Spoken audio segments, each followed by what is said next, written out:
TMZ has infiltrated American politics. You know shit's getting bad when a news platform meant for celebrity slop is now investigating these congresspeople and politicians the same way they would look into these celebrities.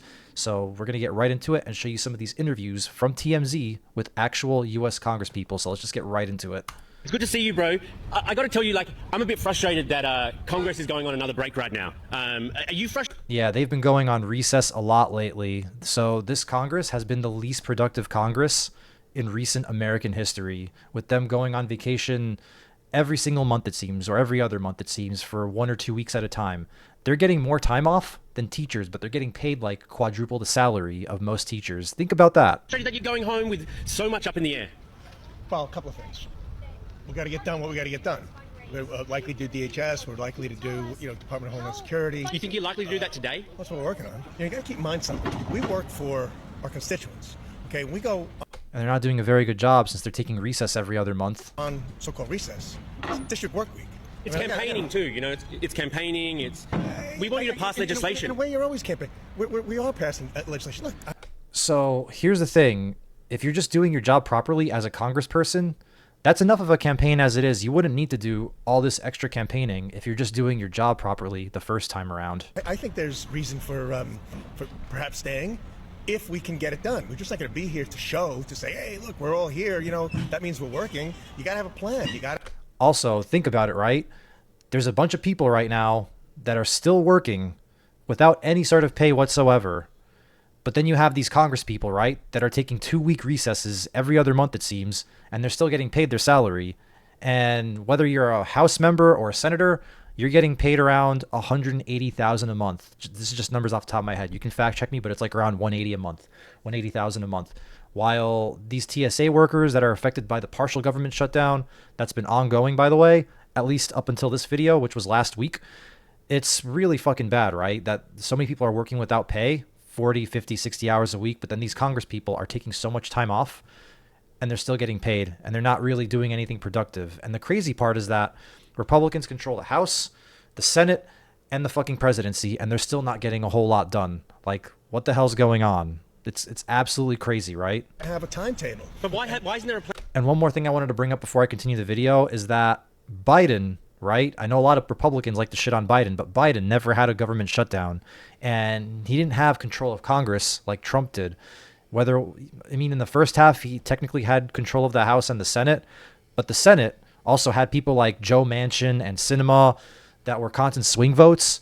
So he had to walk across party lines a lot of the time and practice bipartisanship. So that's one thing you can give Biden credit for. And he still got a lot of shit passed in his 4 years. I'm not saying he's perfect or anything like that, but just think about it, right? The same sleepy Joe Biden that Republicans like to harp on got a lot done, even though his hands were tied by Congress. And there were never any sort of government shutdowns under his presidency. But with Trump, he's now had 2 of the longest shutdowns, full government shutdowns, and now another one of the longest partial government shutdowns. And all these happened while he had full control of Congress. Just keep that in mind, okay? And in a timetable, like if the leader isn't doing it, then can't you just get a new leader who's? Because there is. And no, Mike Johnson's doing an excellent job. Look, it's Mike Johnson's a piece of shit. far from perfect. Actually, I think I hate him almost as much as I hate Trump, okay? Like, Mike Johnson is so spineless. And the problem with Mike Johnson, too, is that you can tell he's lying because his face starts glowing. He starts getting like a really big glow, kind of similar to the Asian glow, if you know what I'm talking about. Like, his face just starts getting really fucking red whenever he tries to lie and bullshit his way out of whatever he's being asked. But, there is a plan. We are getting things done. The Senate has some of its issues, which are usually related to Democrats, by the way. Okay, the Democrats have shut down our Department of Homeland Security. The Democrats won't let simple bills go through.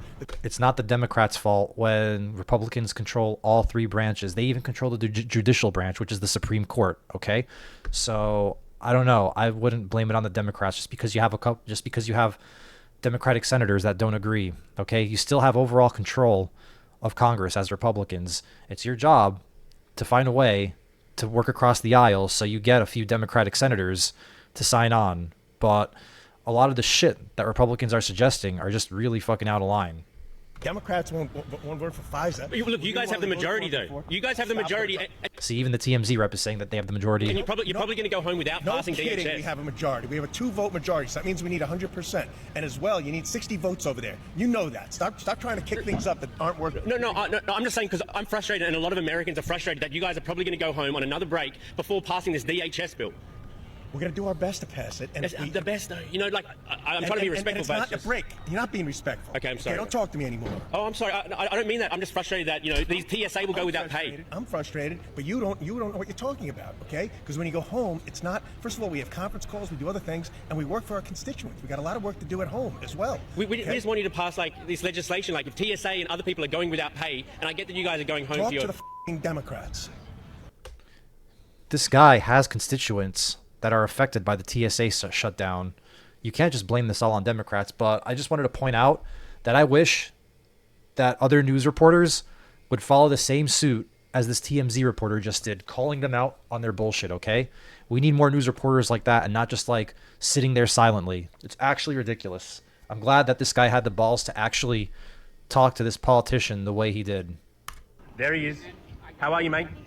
Oh, this one's funny. So apparently this guy thinks that James Comey should be indicted. But the funny part about James Comey is that he helped Trump win in 2016 because you know why?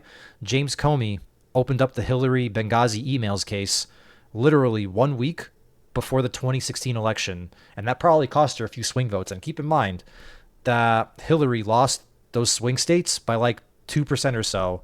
So because Comey opened up that case and people suddenly started talking about her emails, that was probably enough to get like 2 to 4% of the fence sitters to just vote Trump in that election. So it's funny how James Comey's actually getting fucked right now because of even though he was like one of the people that helped Trump get into power in the first place. It's good to see you. Good to see you. Hey, I was wondering what you think about James Comey getting indicted for the second time.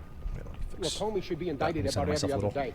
Now, whether it's drawing numbers on the beach, if that's kind of weak, maybe, maybe not, but James Comey did a disservice to our country by weaponizing that agency to go after Donald Trump. But specifically about the seashells. I get it. We're talking about the indictment. But should he go to jail for the seashells? No, I don't think he should go to jail for the seashells. That's just, like I said, I think the indictment's a little... Well, the seashells is freedom of speech, right? So yeah, you shouldn't go to jail for the seashells because he's just what's the best way to explain it? He's just using his First Amendment right, which is freedom of speech. That's what I was looking for. It's an indictment. You can indict a damn ham sandwich, quite honestly. Little probable cause. I was a sheriff. I know a little bit about how to indict people. It's just, the fact is this. James Comey was not good for our country. He weaponized the FBI. I think he's garbage. Right, he's garbage. Right. And now if it's payback, maybe, I don't know. Payback's not a legal thing. Listen, I just told you that I don't necessarily think that it's a strong indictment. We could indict him for other things related to the 2020 election and other things like that, 2016. The guy is... 2016? Brother. I think you already forgot. James Comey helped Trump win in 2016. He's not a good guy. He weaponized the agency to go after his political adversaries, his political foes. And it's just wrong. This is all a projection because what do you think Trump is doing right now? He's literally using the DOJ to prosecute Democrats that don't agree with Trump. Do you think the indictment on Comey is fair or not fair for this seashell incident? Like right now, the interim DOJ head is Trump's personal fucking lawyer, okay? And he literally shut down the Epstein case, even though it's illegal, like per the Epstein Transparency Act. And he's literally prosecuting Trump's political opponents simply for the fact that they tried to hold Trump accountable for January 6th. I wasn't privy to all the case and the probable cause. I wasn't privy to that, so I don't know. I just. Have you got a personal opinion? He's stuttering. No. Do I have a personal opinion? I think that I don't know how you're going to be able to convict him of it. Okay. I don't know how you're going to be able to get a conviction of it. And what would that really be? I mean, fighting words, is that what they are? I mean, you wrote it on there. A lot of people say a lot of stupid stuff, like your Jimmy Kimmel you were talking to me about the other day. That comedian guy. Right. I'm in bed by 9 o'clock, so I told you I don't even know who that guy is. Right. So the point is where does it stop, right? But if this is just seashells on a beach, you know, and everybody says 86. He was stupid, though. James Comey is stupid. Okay. He's hey, stupid. Thank you. That's what I call biting the hand that feeds you. Excuse me, Rep. Talib. How are you? Good, sir. How are I'm you? Charlie from TMZ DC. Oh yeah, now we're gonna do a couple of Democrats too. Since the first two were Republicans, these next two clips are gonna be with Democratic congresspeople. Charlie, how are you? I'm You good. guys are really out there, huh? We're trying. Okay, Charlie, let's go cross here. honey. Let's Be cross careful. here. Okay, let's cross here. You gotta be careful with the car. Hey, I was wondering what you make of Lindsey Graham saying that Trump needs to get this $400 million ballroom and, taxpayers need to Did he say foot the that? bill. I don't know. I don't pay attention to some people that don't seem to really care about everyday Americans. Do you think, Nobody voice wants is a little to vote low. for Lindsey. No one. well, a lot of people seem to. Go to Oh, the whoops, my areas bad. where they actually voted for him and ask them about ballrooms, and they'll literally throw you out. Right. Nobody wants a ballroom. I can't tell you the struggle out there, and I'm being honest with you. Mm-hmm. People are so incredibly infuriated that we're paying for a war that nobody supports. We're paying for a ballroom that nobody wants.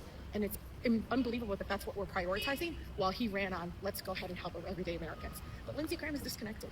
Yeah, and we just did a fucking, what, $1 billion cut to Medicare to fund this stupid war. But this Iran war is costing us literally $1.5 billion a day, every single day it goes on.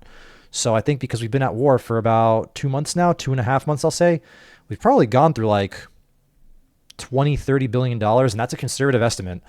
And they still want more funding for the war. And then this ballroom thing is like another $300 million or whatever, which is apparently going to be even more expensive. Apparently it's going to be like up in the trillions or whatever. But I thought that was coming out of private donors, but apparently not. Apparently they're requesting Congress to fund the ballroom too, so that was also a fucking lie. But yeah, we're defunding all these medical programs to fund vanity projects like a ballroom or retrofitting the pool, right? The pool, that's his new focus now, is the pool, which is going to cost like $1 trillion in renovations too. So it's just like all these vain things, right, that could be used to actually help people that really need the help, particularly in Medicare or education, right? We're literally defunding education to fight this war. But, Republicans just like to prey off the uneducated. So there you go. I agree with some of that. Do you see any point to like having a really secure location to have events involving the president, or you don't see the point? This is the first time the correspondence dinner at this happened. They didn't have any security, understand that there was opportunities there to make sure everything was safe, and they didn't do it. I think a lot of people have a lot of questions how you can have an event where the president of the United States is there. So yeah, this goes back, or this references when there was that attempted assassination on Trump at the ballroom. But the funny part is, during that White House Correspondents' Dinner or whatever, right? This is the first time Trump did one of these, even compared to his first term, because he never did them in his first term either, because I guess he was just too afraid to handle a joke or whatever, because, when people joke about him in a negative light, it hurts his ego. So I found it very suspicious that he does these correspondence dinners for the first time ever, then literally 30 minutes in, there's an attempted shooting.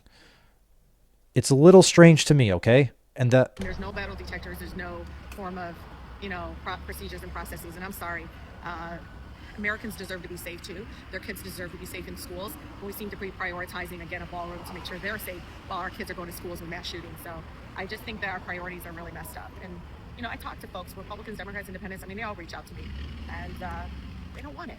And that's a simple thing. We got a lot of resources and money to protect folks that are in public service, but what about everyday Americans who have to deal with the addiction to gun violence in our country? But that's it. I think I saw you just talking. I just saw you just talking. $25 minimum wage increase. That's what I'm talking about. People want to talk about reducing the cost of groceries and all this. In my district in Detroit, man, you should see the auto insurance. It's out of whack, and as much as I advocate for a minimum wage increase, because obviously it should be way more than $7 an hour. That's just a joke, right? Even though I don't think a lot of jobs pay $7 an hour these days, unless you're in like bumfuck America. But it's kind of a double-edged sword, right? If you raise the minimum wage too high, then businesses are going to front the cost to the consumer, even though obviously the American worker deserves to get paid more, especially when it comes to minimum wage. I'm thinking probably at least like a $15 minimum wage is probably good. It's a good start. I think 25 is a little extreme, but I think 15 is a good start because that'll somewhat stay on pace with inflation. Because we've had the same minimum wage since like the freaking 80s. It's really bad, or since the 90s. It's really bad. Like we need the minimum wage to go up, but I think $25 might be a little too extreme. Just to jump from $7.25 to $25. I think 15 is like good. 90% of my residents have to have auto insurance, right? And it's just unbelievable to me that we talk about that, but not talk about increasing wages. Fair enough. Hey, Yeah, thank you so much. Cheers. Excuse me. I have a style question for you. And now Mark Kelly. This guy got a lot of heat a few months ago because he was one of the people that told the military to not follow illegal orders, which he has a point, right? And Pete Hegseth and Trump, they got pissy over that and started calling him a traitor. No, the military is not bound by the president. If they think a president's going too far, then the military can actually act as a check on Trump's power. Style. I know you're looking pretty stylish, but this one has to do with, I guess, Trump's style. You know, he loves gold. He's like redoing the White House all gold. I feel like if he could paint this whole city gold, he would. So I'm kind of curious. Are you a gold guy? I mean, you kind of got a gold pin right there, but gold guy or no gold? You know, I think every president, you know, is going to leave their mark. You know, some choose policy and some choose paint. Okay. He seems to be like a paint guy. Paint guy. He likes gold paint. I don't think that's real gold. No, not real gold. I think you buy that stuff from like Hobby Lobby and then you spray paint it gold. Hey, but this is serious. Yeah.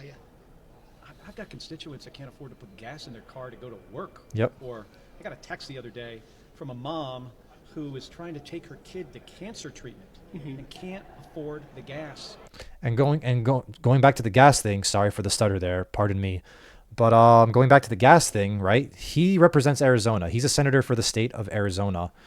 And they have some of the highest gas prices. I think their gas prices shot up from like $4 a gallon to like $6, which is up there with California. And then in California, you're seeing like $6 to $8 a gallon in California. So just think about that. So these people that were probably paying $150 to $200 a month for gas in Arizona are now probably paying around $300 to $400 a month for gas in Arizona when you factor in commuting to work and all that stuff. Yeah, it stings, right? Especially when people are already stretched thin. Because remember, you might think here and say, oh, it's only an extra $200, $300 a month, but that's what keeps a lot of people broke. Because you have to remember that most Americans don't even have like $2,000 to $3,000 to spare for an emergency. So now you're spending an extra $200 a month on gas. That's an extra $2,400 a year, at least somewhere between $24,000 and $3,000 a year on gas. Because you're probably commuting to work to the office because the whole work from home thing isn't really much of a thing anymore. So that extra $2,000 to $3,000 a year, right, can single-handedly ruin most American families' financial situation, and it's going to cause them to tighten their belts even more than they already have these past couple of years with just regular inflation and all that. So yeah, it's been pretty tough, and this was all caused by a war that we didn't need to start. It's a 300-mile round trip. And she doesn't know what she's going to do. And this president is focused on how many square feet of the Oval Office could be covered in gold crap. Which is actually costing us hundreds of millions of dollars too in taxpayer money. Which I think, what's the best way to explain it? We defunded we defunded the science, right? We defunded like the Board of Science, which was probably about 400 million a year to paint the Oval Office and all that shit, right? And then not only that, but we just recently pulled out of the World Health Organization, which is about 500 million a year, which is nothing compared to what we're spending in Iran and what we're spending renovating the White House, the Oval Office, and all those rooms in the White House just to make them all gold or whatever. And then, but priorities, right? Priorities. And then an arch and a ballroom and all this other stuff that doesn't matter to the American people. I know you're focused on what's going on in your state right now. You are not in this moment running for president. But hypothetically, we're just playing hypotheticals. If you were in the Oval Office one day and you saw this gold around that Trump put in, are you keeping it or are you leaving it? Well, I've been in the Oval Office under President Bush, under President Obama, and back then it looked classy and normal. That's not what this is. I imagine anybody who replaces... I think even Trump's 2016 Oval Office, or his office this first term, was nowhere near as bad as it is now. To say the least. Donald Trump is going to immediately rip all that crap off the wall and restore some dignity to the office. Really? So even if, say, a Republican, you think they'd rip it all off? Yeah, I think so.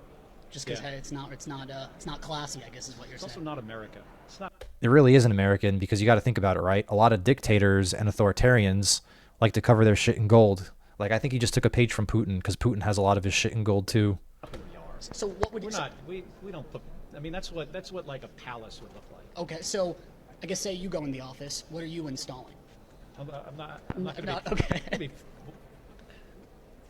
Would not be the focus, nor should it be the focus for any president. I have a style question. Yeah, you should never be focusing on what color the White House should be.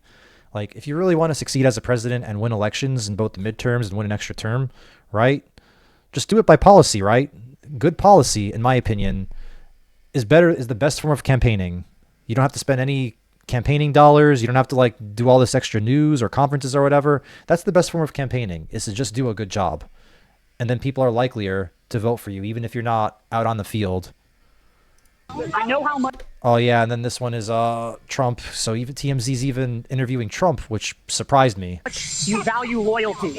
I know how much you value loyalty. Are you comfortable with people serving in the military if they personally oppose the Iran war or you? Oh yeah, this is going back to my statement about the military, being a check on Trump essentially and not following legal orders, because they're not bound by the president. They're bound by the Constitution. So it's going to be interesting to hear what Trump says. Doesn't mean I'm happy about it. One more TMZ. I live with a lot of different TMZ, But I'm surprised at how Trump answered that. Honestly, I thought he would lash out at the TMZ reporter, but TMZ, I guess, they have something. They have some juice to not get raged out like that. But I mean, the answer was expected, that Trump wouldn't be happy, but I'm surprised he didn't like lash out at the guy and called him a dumb motherfucker or whatever. So, yeah. Excuse me, sir. Oh, yeah, and then to start wrapping things up on a lighter note, I put this in here for shits and giggles because apparently you have guys cosplaying as George Washington. Hi, I'm from TMZ DC. It's good to meet you. It's an honor to meet you. Oh wow, thank you very much. Could I like ask you about your garb that you're wearing right now? You're obviously here for the King's speech. My God, I'm George Washington. Tell me the time machine that you took. George Washington. Is there something wrong with my garb? No, you look fantastic, sir. Thank you, friend. But if that was really George Washington, then George Washington would be shocked at having a phone pointed at his face. Did you were in there and saw the King's speech? Come to celebrate the return of the British crown under more hospitable circumstances. Oh yeah, this is when the British king was visiting the White House. Right, it's kind of interesting that, we're in the 250th year. Yes. And here we have the king coming to visit. So honored that he was here. And I was very impressed with his speech and the unifying message that he had today. Right. But what is your job? You work here as well? It's to protect the freedom of this nation. Right. And remind the forgetful people of the unity and freedom that we have been given. George Washington was America's daddy. I mean, you got to give major props to George Washington, right? Because this guy had the opportunity to be king, and people were even begging him to stay for a third term and to stay for just as long as he lived, because this guy was literally keeping America together in its infancy. And even during his presidency, America was on the risk of falling apart because parties started forming, and there was a lot of infighting in Washington's cabinet because you had the Federalists, and which were they wanted more federal power, and then you had the Democrat Republicans at the time, and they were more, let's say, anti-government. Those were the two parties, and those are the two parties that formed under George Washington. George Washington didn't really have a party. I mean, I guess historians would call him a Federalist, but politically he said he was homeless, and even as he left office, he even warned us that the two-party system would lead to our downfall. And he doesn't seem like he's wrong. I'm actually surprised that America lasted as long as it did as a country, but not just as a country, but as a superpower for the last 50 years or so, with the two-party system and with, this constant gridlocking in politics, because a lot of the times the Democrats and the Republicans can't get along. So it's surprising that we've made it this far as a country and even got the superpower status with how much disagreeing we do within the political system that's caused all this gridlock. What did people have to say about your outfit while you're in there? Oh, I was very well received. Is that right? Yes, very much so. How often do you go into the Capitol? Oh, not very often. Not very often at all. So it was an honor to be here on such an august day. Do you think George Washington would be happy with where America is at 250 years on from independence? But he is George Washington, right? I have been updated on some of the things that have transpired over the last 250 years, and I do have some concern. But yes, we can move forward. That's George Washington for you. And then there's one more clip. It's not politics related, but I just want to show you what TMZ usually covers and why it's a big deal that TMZ is now covering politics, because this is normally what they cover. A California woman who lived a double life as an OnlyFans model and high-end escort See, I'm telling you, it's a celebrity slop most of the time. pleaded guilty Wednesday to involuntary manslaughter after one of her clients died following sexual activity with her. The OnlyFans model, 32-year-old Michaela Rilersdam, will be sentenced next month to 4 years in prison after her client, 55-year-old Michael Dale, died from asphyxiation. Dale died in his home in Escondido. Authorities say Michaela, who had reportedly been working in the industry for around 10 years, was based in Menifee, California. She allegedly placed duct tape over his mouth in a plastic bag and saran wrap over his head during a recorded encounter. Yeah, the plastic bag's probably going to get you. I mean, the duct tape isn't that bad, especially if it's just your mouth and not your nose, but putting a plastic bag and saran wrap over your head, that's just asking to, you know, limbs were bound, lose air, as a mild way to put it. Dale could not remove the items. He reportedly remained inside the bag for about 8 minutes before being declared brain dead the following day. Michaela later told investigators she only 8 minutes? Immediately called 911 after she realized something was wrong. According to reports, Michaela is married and her husband, Brandon, was aware of the OnlyFans page and helped manage the business. Dale reportedly paid the OnlyFans model $11,000 for the encounter. Michaela's attorney previously argued there was no intent to kill and said she acted appropriately once she realized there was a problem. He also claimed the encounter involved activities Dale was actively seeking. I mean, to be fair, even if the customer told you to do that, you could have just gone back to him and say, sorry, I can't do that, right? Because obviously, when you put saran wrap and a plastic bag over somebody's head, it doesn't matter if it's like a kink or whatever, that shit can literally kill you in 5 minutes. In 5 minutes, okay? So, yeah, there's just a request that you got to turn down no matter how much money they're offering you. I know people want to chase the bag or whatever, but there's just times where you got to draw the line, okay? Because if you're constantly saying yes to everything, then you're going to set yourself up as a failure, even if it's to say yes to customers, okay?